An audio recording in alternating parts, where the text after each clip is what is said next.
Tuhan Yesus, ajari kami untuk mengerti akan kemuliaan-Mu lewat firman-Mu.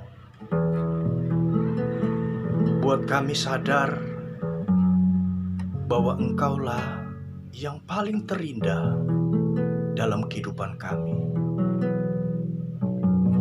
Biarlah kehidupan kami senantiasa mengharumkan nama-Mu. Di dalam nama Yesus, kami siap mendengarkan firman-Mu Tuhan. Amin. Salam sahabat sekalian, bertemu lagi dengan saya Pendeta Muda Bernard Situmorang. Sahabat sekalian, beberapa waktu yang lalu saya melihat sebuah giveaway atau pemberian secara gratis sebuah handphone yang sangat canggih. Syaratnya adalah melike video YouTube mereka dan membagikan minimal kepada 20 orang teman, supaya ke-20 orang teman itu melike dan mensubscribe channel YouTube mereka. Dan nanti pada waktunya maka pemenangnya akan diundi. Dan siapa yang mendapat undian, dialah yang memperoleh hadiah atau giveaway sebuah handphone yang canggih itu. Sahabat sekalian, orang dunia saja tahu memberikan yang terbaik bagi orang-orang yang menonton channelnya. Demikian juga dengan Tuhan Yesus. Dia tahu memberi yang terbaik bagi setiap orang yang percaya, bagi setiap orang yang mengasihi Tuhan Yesus.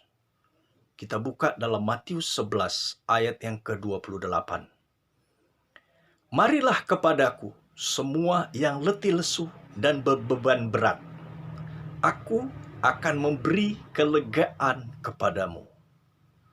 Tuhan memberikan suatu kelegaan yang luar biasa kepada orang yang mau datang kepadanya. Tuhan mencontohkan seorang yang bernama Maria. Dia bukan saja datang kepada Yesus, tapi dia duduk di kaki Yesus dan terus mendengarkannya. Coba kita baca dalam Lukas 10, ayatnya yang ke-39. Perempuan itu mempunyai seorang saudara yang bernama Maria.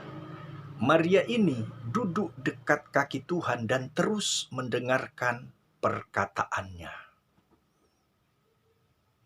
Dan Yesus memuji tindakan daripada Maria ini. Dia bilang Maria ini melakukan yang terbaik.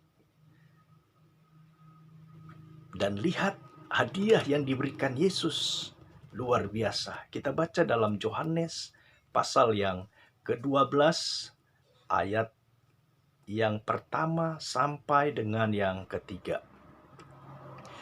6 hari sebelum Paskah, Yesus datang ke Betania, tempat tinggal Lazarus yang dibangkitkan Yesus dari antara orang mati. Di situ diadakan perjamuan untuk dia dan Marta melayani. Sedang salah seorang yang turut makan dengan Yesus adalah Lazarus. Maka Maria mengambil setengah kati minyak narwastu murni yang mahal harganya, lalu meminyaki kaki Yesus dan menyekanya dengan rambutnya, dan bau minyak semerbak di seluruh rumah itu. Tuhan memberkati Maria dengan luar biasa, sehingga Maria sanggup memberkati atau mengharumkan nama Tuhan dengan setengah kati minyak narwastu murni yang mahal harganya. Tuhan memberikan hadiah yang luar biasa bagi orang yang mau datang dan juga mau mengharapkan anugerahnya. Kudus, kudus,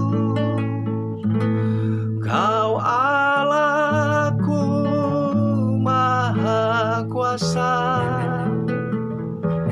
Layaklah Engkau, layaklah layaklah Engkau, terima kudus, kudus. Kau Allahku Maha Kuasa, layaklah Engkau,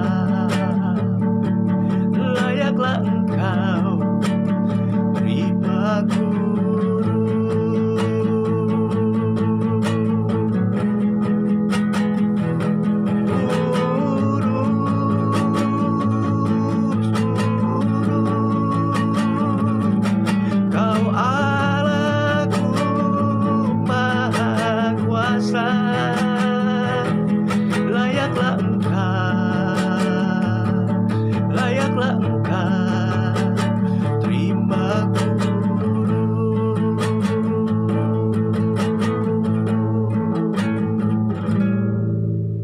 Mungkin kita bertanya, itu kan Yesusnya ada di depan mata Maria.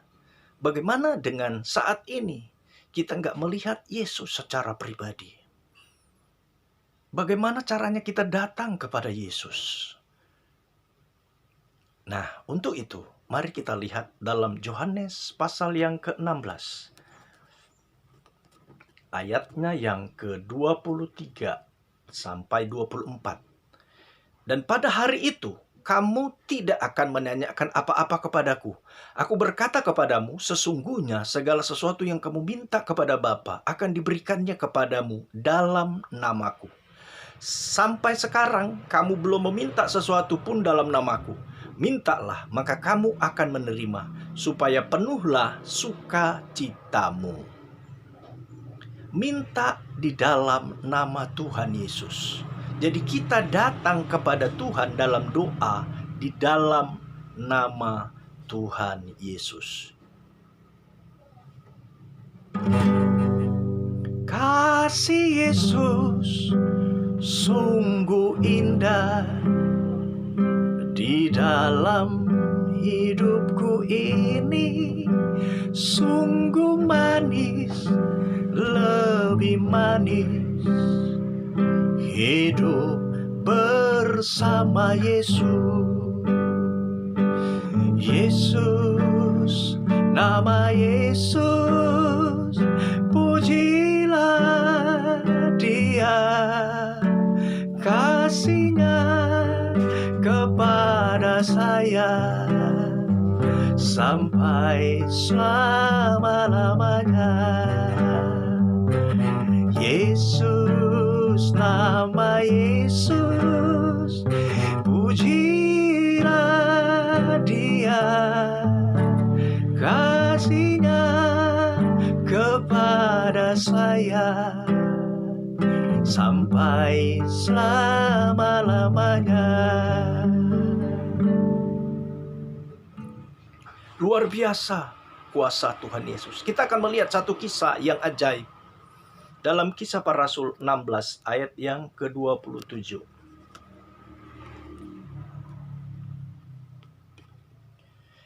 Ketika kepala penjara itu terjaga dari tidurnya dan melihat pintu-pintu penjara terbuka, ia menghunus pedangnya hendak membunuh diri, karena ia menyangka bahwa orang-orang hukuman itu telah melarikan diri. Kepala penjara ini mau bunuh diri. Dia merasa bahwa hidupnya tidak berarti. Dia merasa bebannya terlalu berat, sehingga jalan satu-satunya dia harus mati bunuh diri. Namun apa yang terjadi selanjutnya? Dia didatangi oleh yang bernama Paulus. Kita baca ayatnya yang ke-30 sampai 31. Ia mengantar mereka keluar sambil berkata, "Tuan, Tuan, apakah yang harus aku perbuat supaya aku selamat?" Jawab mereka, "Percayalah kepada Tuhan Yesus Kristus, dan engkau akan selamat, engkau dan seisi rumahmu." Kepala penjara ini ditawarkan tentang keajaiban di dalam nama Tuhan Yesus. Dan dia memilih percaya. Sebab baginya tidak ada jalan lagi selain untuk mempercayai Tuhan. Karena di depan matanya dia melihat kekhawatiran yang sangat besar. Sebab masalah yang menimpanya tidak akan mendapat pertolongan dari siapapun kecuali daripada Tuhan. Sehingga dia mempercayai Tuhan. Nah, kita melihat apa yang terjadi dalam kehidupannya. Kisah Para Rasul 16 ayat 35 sampai dengan 36. Setelah hari siang, pembesar-pembesar kota menyuruh pejabat-pejabat kota pergi kepada kepala penjara itu dengan pesan, "Lepaskanlah kedua orang itu." Kepala penjara meneruskan pesan itu kepada Paulus, katanya, "Pembesar-pembesar kota telah menyuruh melepaskan kamu. Jadi keluarlah kamu sekarang dan pergilah dengan selamat." Dia dibebaskan dari persoalannya. Sebab zaman dulu, coba kita lihat dalam Kisah 12 ayat yang ke-19. Herodes menyuruh mencari Petrus, tapi ia tidak ditemukan. Lalu Herodes menyuruh memeriksa pengawal-pengawal itu dan membunuh mereka. Kemudian ia berangkat dari Judea ke Kaisarea dan tinggal di situ. Jadi dulu kalau tahanan lepas, maka pengawal-pengawal pasti dibunuh. Apalagi kepalanya, dia yang bertanggung jawab penuh. Dia yang duluan dibunuh. Dia yang duluan dipermalukan. Dia yang duluan disiksa. Inilah yang membuat kepala penjara itu mau bunuh diri. Tapi ketika dia mempercayai nama Tuhan Yesus, ketika dia berdoa di dalam nama Tuhan Yesus, keajaiban terjadi. Para pembesar kota itu yang datang sendiri kepada kepala penjara untuk melepaskan tahanan. Sehingga dia tidak dihukum lagi. Oleh sebab itu, marilah kita menggunakan nama Yesus yang sangat luar biasa. Apapun persoalanmu, apapun penyakitmu, walaupun engkau berada di ambang kematian, percayai kuasa Tuhan Yesus, maka keajaiban akan terjadi. Haleluya, sebab Tuhan Allah kita berkuasa. Haleluya, sebab Tuhan Allah kita berkuasa. Haleluya, sebab Tuhan Allah kita berkuasa. Haleluya, sebab Tuhan Yesus kita berkuasa. Haleluya, sebab Tuhan Allah kita berkuasa. Haleluya, sebab Tuhan Yesus kita berkuasa. Di dalam nama Tuhan Yesus turunlah kemuliaan yang begitu besar kepada setiap kami dan kepada setiap orang-orang yang melihat pemberitaan firman Tuhan melalui media ini. Di dalam nama Yesus kami berdoa dan bersyukur. Amin.